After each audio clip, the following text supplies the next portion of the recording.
Нам очень хочется заботиться о наших покупателях и об их здоровье. Поэтому, конечно же, мы соблюдаем все правила, которые есть. Мы протираем поручни, ручки, моем полы с определенными дезинфицирующими средствами. На входных группах, если вы обратили внимание, у нас установлены санитайзеры, то есть также есть вендинговые аппараты, где можно купить себе красивые модные маски.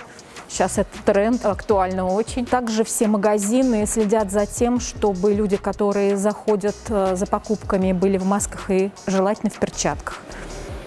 Ну и, конечно же, наверное, это нужно сказать о состоянии воздуха и воздухообмене, да, потому что мы знаем, что распространение вирусов идет через вентиляционные каналы в том числе. Мы очень часто меняем вентиляционные фильтры, регулярно у нас убираются, а именно 1 раз в 2 часа вентиляционные камеры с дезинфицирующими средствами, дезинфицируются и фильтры. Все магазины, которые работают, они соблюдают правила. То, что все сотрудники с утра проверяются по состоянию здоровья, так называемый входной фильтр. Сейчас тоже очень модное слово. Когда ты приходишь на работу, ведут журнал с учетом состояния здоровья сотрудников. Есть определенные ограничения по обслуживанию, соблюдается дистанция. Эта дистанция, она нанесена сейчас, это можно видеть в каждом магазине на пол.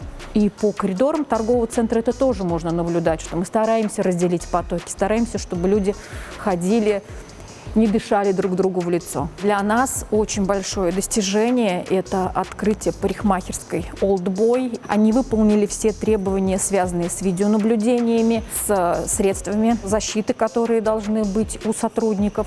Поэтому Old Boy работает уже сейчас. Эта секция пользуется с большим спросом у наших посетителей, потому что мы все за 2 месяца, сидя дома, хотим опять быть красивыми. Открылись магазины «Одежда», которые относятся к бюджетообразующим и которые имеют право работать. Надо сказать, что, к большому сожалению, пока в этих магазинах нельзя весеннюю и летнюю коллекцию померить. Продавцы очень помогают сейчас с покупками, поэтому если вы соберетесь что-то купить, вам помогут померить и спину, и длину рукава, длину изделия, ширину.